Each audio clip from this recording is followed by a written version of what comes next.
7월 5일 새벽 예배의 말씀입니다.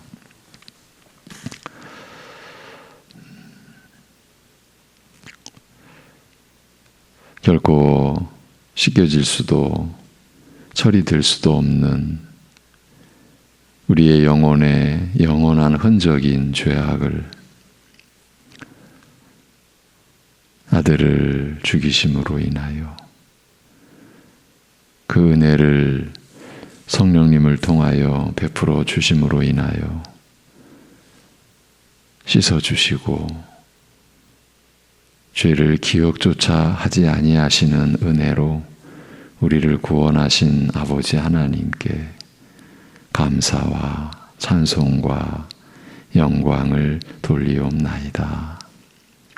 오늘도 하나님을 향하는 새 생명으로 우리를 살게 하신 하나님의 뜻을 쫓는, 그래서 하나님을 바라보고 또 하나님을 의지하는, 하나님께서 값없이 베풀어 주신 영생의 삶을 감사함으로 그리고 기쁨 가운데 삶으로써 우리가 육체적으로 현실적으로 겪는 여러 가지 아픔과 고난과 또 부담과 중압감도 주님 앞에 다 맡기는 믿음으로 살아가게 하여 주옵소서.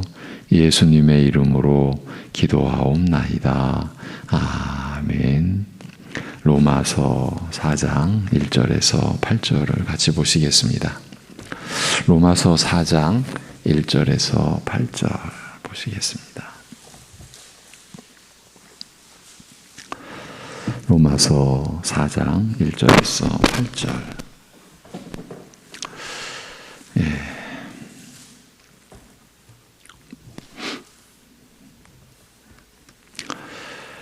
1절에서 8절입니다. 다 같이. 그런즉 육신으로 우리 조상인 아브라함이 무엇을 얻었다 하리요?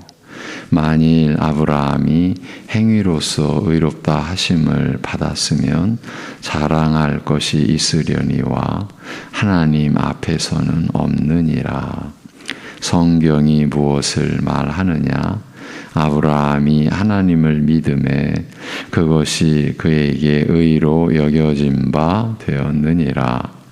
일하는 자에게는 그 삭시 은혜로 여겨지지 아니하고 보수로 여겨지거니와 일을 아니할지라도 경건하지 아니한 자를 의롭다 하시는 일을 믿는 자에게는 그의 믿음을 의로 여기시나니 일한 것이 없이 하나님께 의로 여기심을 받는 사람의 복에 대하여 다윗이 말한 바 불법이 사함을 받고 죄가 가려짐을 받는 사람들은 복이 있고 주께서 그 죄를 인정하지 아니하실 사람은 복이 있도다 함과 같으니라. 아멘. 자신을 위해서 산다고 해도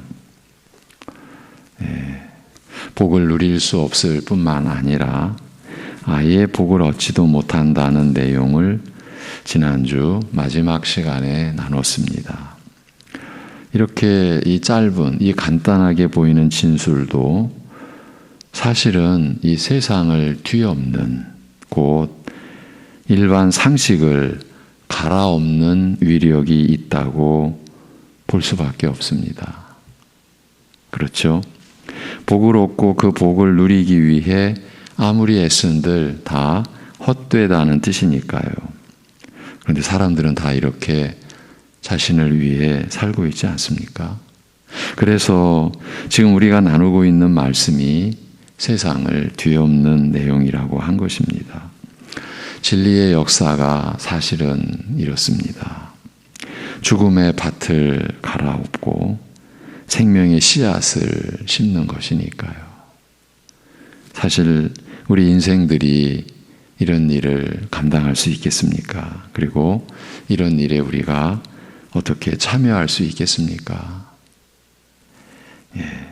죽음의 밭을 갈아엎고 생명의 씨앗을 심는 역사이니까 우리가 감당하지도, 사실은 우리로서는 참여하지도 못하는데 마치 그럴 수 있는 것처럼 또 하나님이 우리를 여겨주시고 또 그렇게 또 우리를 인도해 가시는 것도 우리가 알고 있습니다.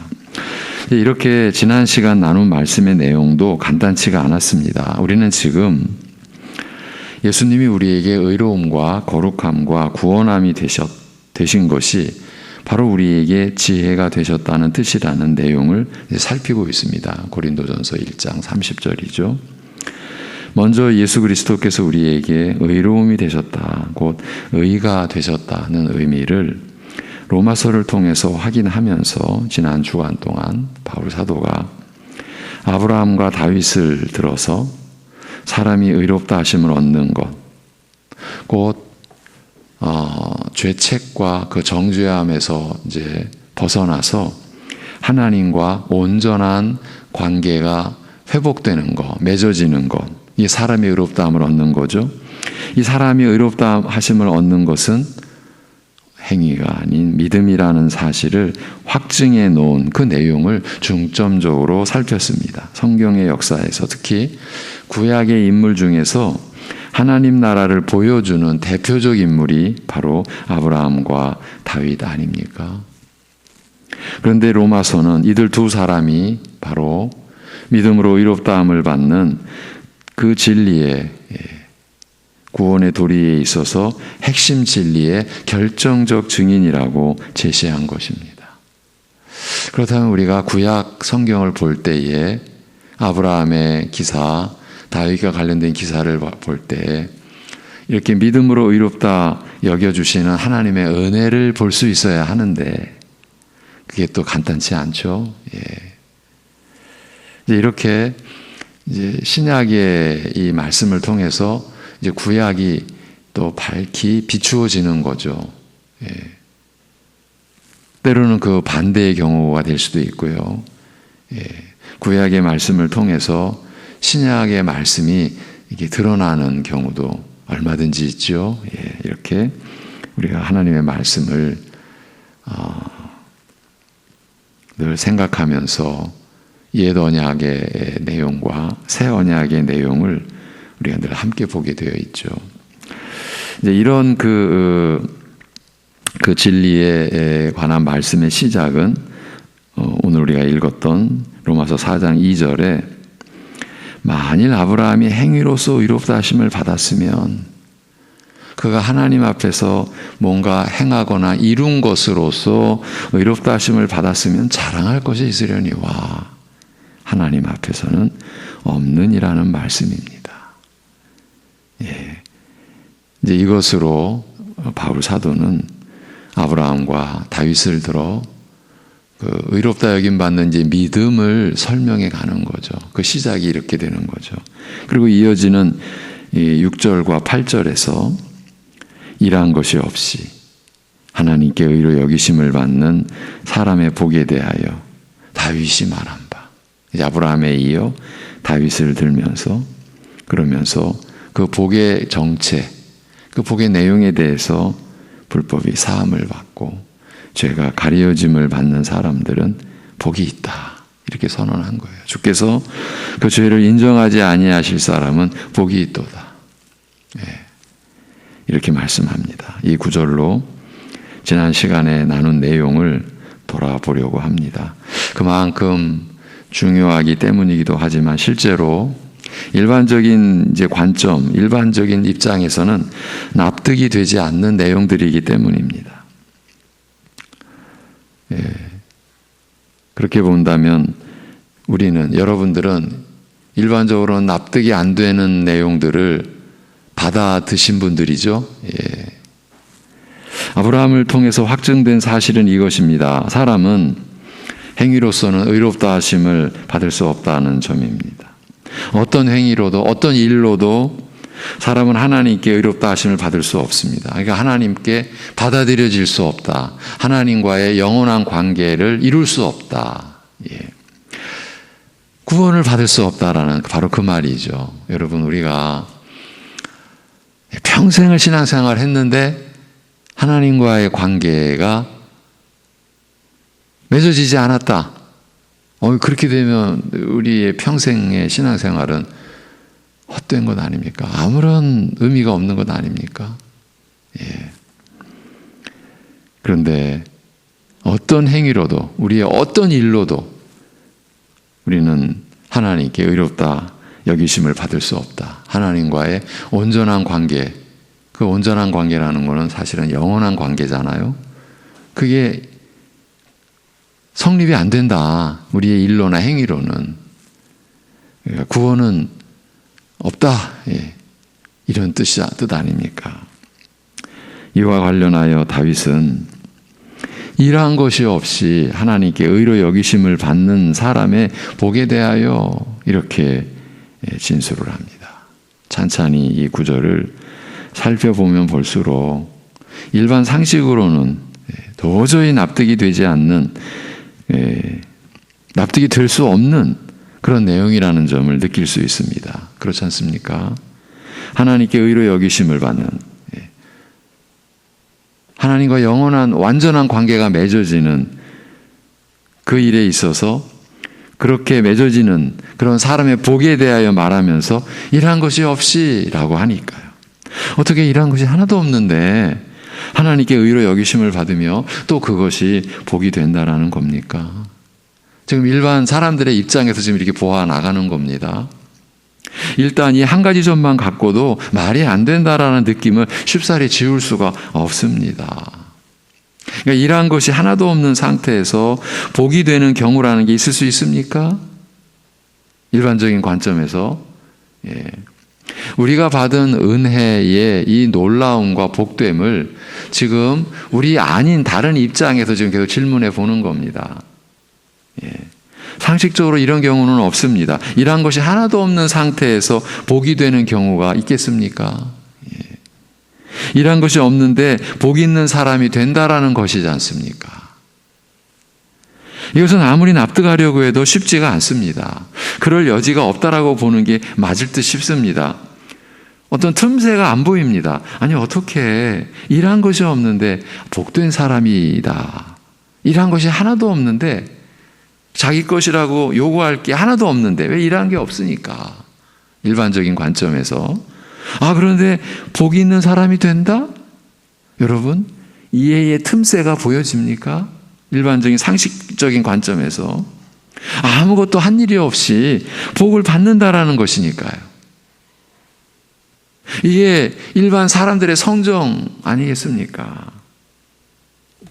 바로 이런 면에서 여러분, 우리의 구원의 도리인 복음의 진리가 일반 세상 사람들에게 이상한 취급을 받는 거예요. 방금 우리가 이 짧게 나눈 그런 면에서 볼 때 이 복음, 구원의 복음, 이 진리의 말씀이 일반 세상 사람들에게 이상한 취급을 받는 겁니다. 그 고린도전서 우리가 보았던 1장 18절에서 십자가의 도가, 그러니까 십자가에 못 박히신 그리스도가 멸망하는 자들에게는 미련한 것, 미련한 것. 이렇게 한 말씀이 이런 배경을 담고 있는 것입니다. 그 십자가의 도가 멸망하는 자들에게는 미련한 것이라고 하는 그 구절이 지금 세상이 십자가에 못 박히신 그리스도를 바라보는 그들의 관점, 그들의 입장, 그것을 담아낸 구절인 거예요. 미련하다라는 거예요.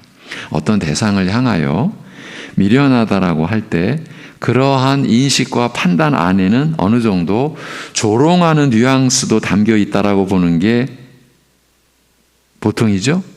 저 사람 미련해라고 할 때는 이미 그 안에는 멸시의 그런 시선, 그리고 조롱하는 그런 의미도 담겨 있죠. 근데 지금 십자가의 도가 멸망하는 자들에게는, 그러니까 구원에 이르지 못할 사람들, 불신자들에게는 미련한 것이다.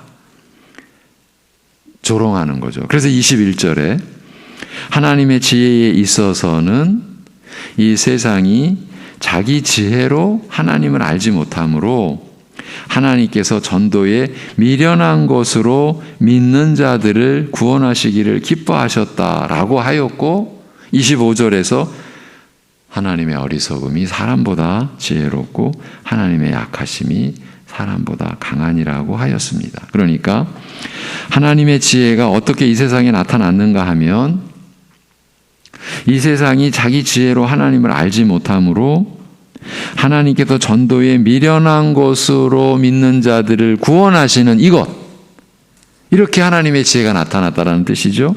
그리고 이렇게 나타내기를 기뻐하셨다.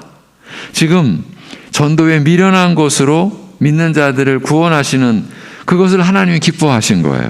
그러니까 하나님께서는 전도에 미련한 것으로 믿는 자들을 구원하신다라는 겁니다. 무슨 뜻일까요? 전도에 미련한 것을 사용하신다라는 것이니 십자가의 도가 세상에서 멸시받고 조롱을 받는 걸 통해서 지금 아들이 그 영원히 멸망받아야 될 죄인들을 대신해서 십자가에서 죽임을 당한 그 일이 또 세상에서는 멸시받고 그 죽임을 당하시는 것도 있을 수 없는 일인데 그 일을 이루시고 그런데 그 일을 이룬 그 결과가 세상에서 찬란한 영광을 받는 게 아니라 도리어 멸시받는 그 일을 통해서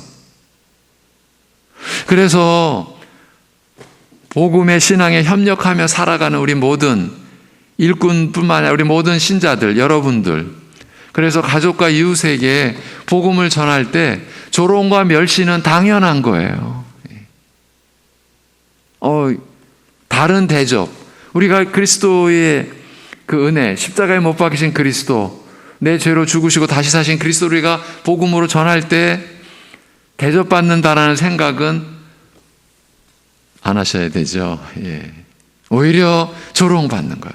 우리가 전하는 그 십자가의 도가 일반 사람들의 입장에서는 미련한 거예요. 이거는 조롱의 대상일 뿐이에요. 다시 말씀드려요. 우리를 구원하시는 하나님의 지혜가 어떻게 세상에 나타났다고요? 그 십자가의 도가 세상에서 멸시받고 조롱받는 그 과정을 통해서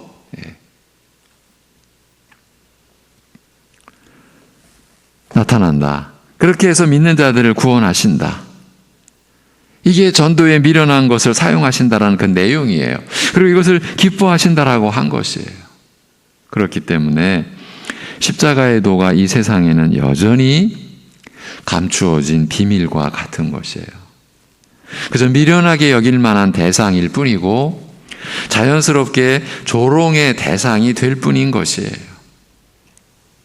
그러니 어찌 미련한 대상, 조롱해도 마땅한 대상을 놓고 자기가 구원받을 수 있는 유일한 길이라고 여겨지겠냐라는 겁니다. 그렇게 믿어지겠냐라는 거예요. 사실은 우리도 그런 입장에서 지금 이렇게 새로운 관점을 갖게 된 거죠. 사실은 우리 안에 이상한 일이 일어난 거죠. 너무 신비로운 일이 일어난 거죠. 여러분, 이렇게 생각을 하면 우리는 이제 너무 당연하게 지니고 있는 이 믿음, 십자가의 도에 대한 믿음이, 이 믿음을 갖는 이 자체가 너무 이상한 거예요. 그걸 좀 더 달리 표현하면 이게 너무 신비로운 거예요. 어떻게 우리 안에 이런 일이 일어나게 되었을까? 이렇게 우리가 또 생각하고 또 생각해도 채우지 못할 그런 신비, 그런 이상함이 있는 거예요. 다윗이 일한 것이 없이 하나님께 의로 여기심을 받는 사람의 복에 대하여 진술한 이 부분을 보면서 이런 점 때문에 오히려 구원의 복음이 세상 사람들에게 멸시와 조롱을 받는다라는 것을 생각해 보았어요. 고린도전서 1장의 구절들까지도 우리가 또 잠깐 또 상기하면서 일한 것이 없이 받는 사람의 복, 이런 것이 세상 사람들에게는 받아들여지지 않고 그래서 멸시와 조롱의 대상이 된다. 근본적으로는 이런 거죠. 좀 더 들어가 보겠습니다. 죄는 저희들이 다 지어놓고서, 나쁜 짓은 지들이 다 해놓고서 하나님의 아들이라고 하는 예수가 십자가에 못 박혀 죽은 것을 믿으면 다 용서받는다라고 하는 것을 세상 사람들은 우습게 여기는 것이에요. 우리 믿는 자들을 이해할 수 없는 종자들이라고 하는 것이지요. 그런 것을 믿느냐라는 것이죠. 그런 게 믿어지냐 너희들은, 이렇게 나오는 거죠. 그리고 그렇게 해서 용서를 받는다는 게 양심에 찔리지는 않느냐라는 것이죠. 그러니까 저들 이제 일반 사람들 입장에서 볼 때는 그래도 자기들은 그래도 좀 양심은 있는데, 우리 신자들을 향해서 니들은 우리가 볼 때 양심도 다 잃어버린 그런 이상한 종자들 같다, 그렇게 보는 거죠. 정작 죄를 지은 본인은 아무것도 한 일이 없이, 우리가 복음을 전할 때 그렇게 전하니까 아무것도 한 일이 없이 남이 죽은 것을 믿어서 용서받았다라고 하는 게 저들로서는 이해도 안 되고 용납도 안 되는 것이죠. 거기다가 일한 것이 없이 복까지 받는다라고 하니 저들로서는 정신 나간 소리로밖에는 안 들리는 것입니다. 우리가 믿는 구원의 도리, 그 십자가의 도가 이 세상에서는 이런 취급, 이런 대접을 받습니다. 받을 수밖에 없어요. 그런데 우리는, 여러분은 날이 갈수록 더 견고한 믿음으로 십자가의 도를 붙들고 살기 위해 은혜를 구하고 있습니다. 왜 이런 차이가 나는 것일까요? 앞에서 언급한 내용 중 한 부분만 짚고 가겠습니다. 정작 죄를 지은 본인은, 우리를 말하는 거죠, 아무것도 한 일이 없이 남이 죽은 것을 믿어서 용서받았다라고 하는 게 양심에 찔리지도 않느냐라고 한 점에 대해서 우리는 어떻게 여기고 있습니까? 양심에 찔린다라고 해서 그 은혜를 받을 수 없다라고 하는 신자가 있을까요? 그러면 이 차이는 어디에서 나는 것일까요? 여기서도 차이를 드러내는 근본은 죄에 대한 깨달음에 있는 거죠, 여러분. 그래서 이 구원의 도리, 십자가의 도를 바울 사도가 가장 체계적으로 진술한 그 서신이 로마서라고 할 때, 로마서라고 하지 않습니까? 그 로마서의 시작이 어떻게 시작합니까? 너무나 무겁게, 어둡게, 우리로서는 그 본문을 보기가 힘들게 로마서 1장 18절부터 3장 18절 어강까지 우리 인간의 전적 타락, 그 타락의 원흉인 우리의 죄와 허물, 지적으로, 정서적으로, 의지적으로, 곧 인격의 모든 내용에서 완전히 부패하고 무능력해진 그 인간의 전적 타락을 일으킨 우리의 죄악에 대해서 밝히고 있지 않습니까? 그러니까 로마서 1, 2, 3장을 거치지 않고는요, 3장 중반절부터 드디어 이제 열리기 시작하는 율법 외에 하나님의 한 의가 나타났으니 그리스도를 믿음으로 모든 믿는 자에게 미치는 하나님의 의인이 차별이 없기 때문이라고 하는 이 위대한 영원한 구원의 이 진리의 도가 무의미한 거예요. 그 1, 2, 3장의 그 죄에 대한 그 말씀을 거치지 않고서는요. 참 많이 말씀을 드렸죠. 우리가 은혜에 약한 거는 아이러니하게도 역설적으로도 죄에 대한 원죄로부터, 그래서 태어날 때부터 부패한 육적 성품으로 태어나서 우리가 살아가는 자체가 죄일 뿐인 우리의 그 죄를 깨닫지 못했을 때 은혜도 우리에게는 약할 뿐이다. 이런 말씀 많이 드려왔어요. 여기서도 그런 거예요. 이 차이를 드러내는 근본은 죄에 대한 깨달음에 있어요.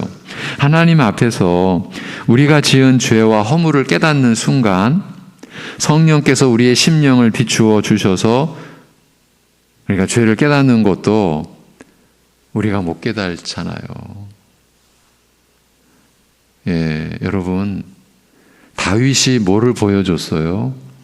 다윗이 우리로서도 이런 종자가 어딨나 싶을 정도로 충신을 죽이고 그의 아내를 찬탈하는 그 무지막지한 이 죄악을 범해놓고도 다윗 회개하지 않았어요. 나단 선지자가 하나님에 의하여 보내어졌을 때에 시편 51편에 그래서 그 이후에 모든 교회가 회개의 고백으로 붙드는 시편 51편의 그 고백이 그래서 자기가 모친의 태중에서부터 죄인으로 있었다라는 것을 고백하는 그래서 내 영을 새롭게 하시고 내 정직한 마음을 창조해 달라고 그러니까 거듭나는 성령의 역사가 없이는 이 죄의 처리는 안 이루어진다. 우리는 죄에서 벗어날 수가 없다라는 그 고백을 믿음으로 의롭다함을 받는 그 고백을 하게 된 거잖아요. 그 나단 선지자의 그 경위를 기록해 놓은 것은 우리에게 주시는 결정적 교훈이죠. 우리가 죄를 깨닫는 것도 하나님의 은혜라는 거죠.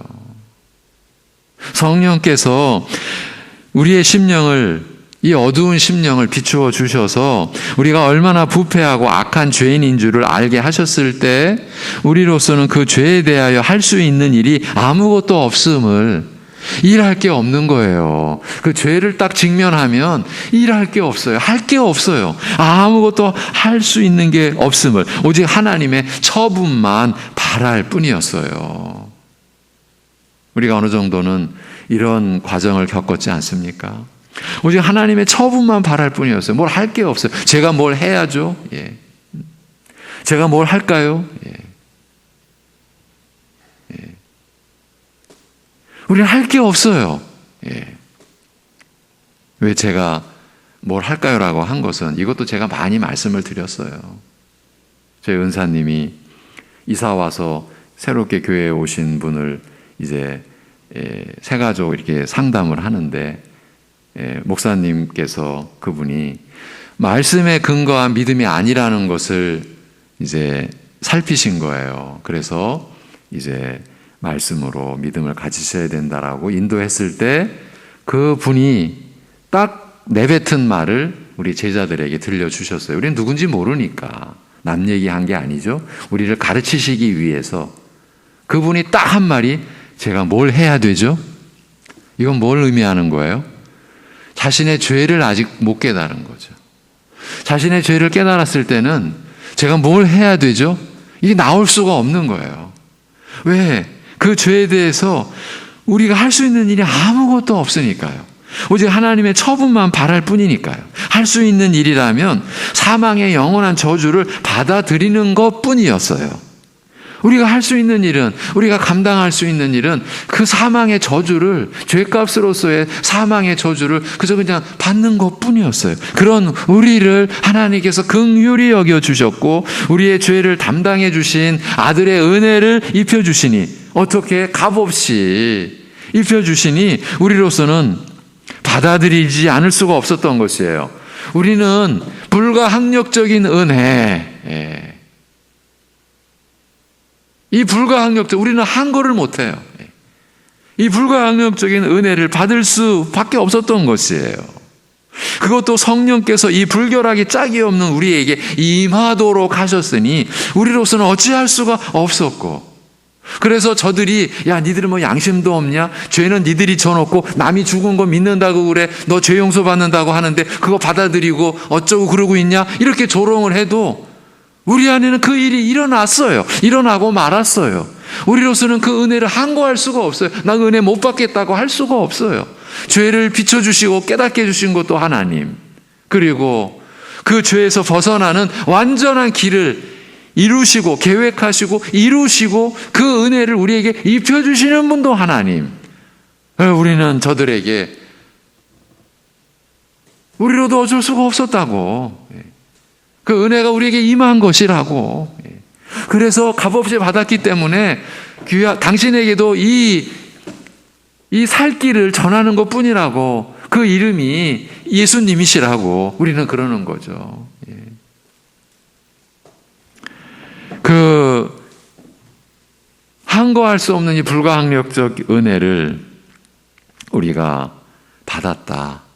그게 바로 주 예수 그리스도에 대한 믿음인 것이죠. 우리가 어찌할 수가 없어요.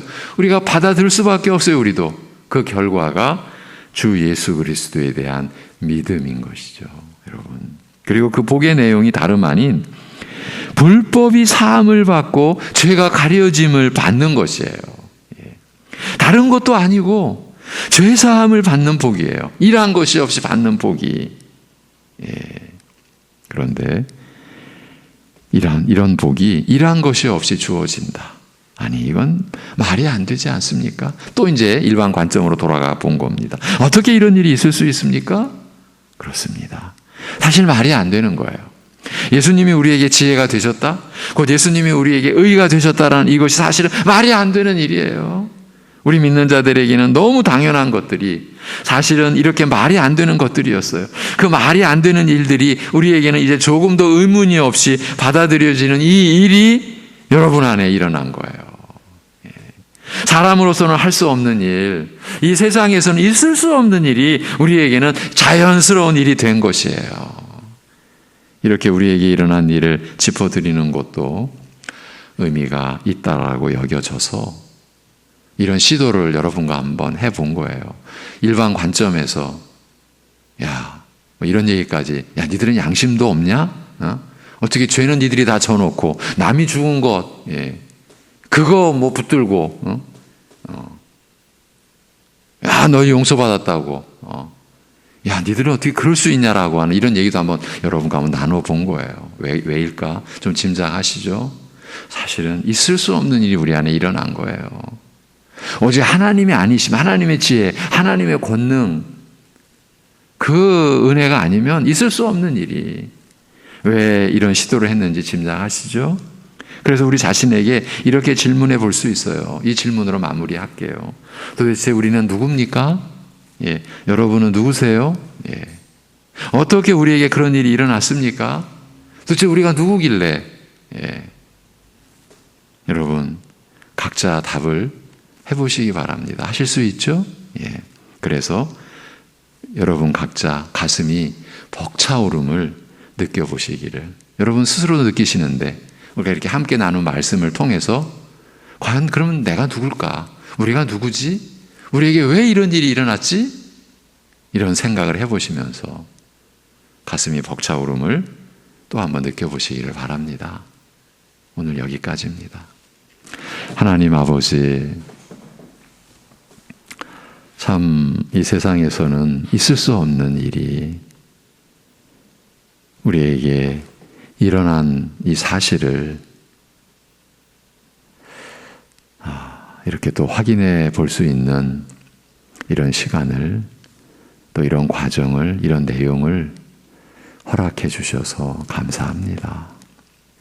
우리에게 일어난 이 너무나 복되고 귀한 일이 우리에게는 너무 일상이 되고 자연스럽기 때문에 어쩌면 그 귀함을 또 우리가 잊어버릴 수 있을까 해서, 잊어버린 부분이 있지 않을까 해서 이렇게 나누는 내용 속에 성령께서 참으로 역사하셔서 우리가 받은 하나님의 은혜, 사실은 있을 수 없는, 일반 상식으로는, 일반적인 관점으로는 이건 말이 안 되는 그 일이 우리에게 일어난 이 사실을 우리가 오늘 기억하고, 그래서 십자가의 도에 붙들린 우리가 얼마나 귀한 존재인지, 우리가 하나님께 어떻게 받아들여지고 어떻게 여겨지는 그런 사람인지 우리 각자 또 진리 안에서, 성령님 안에서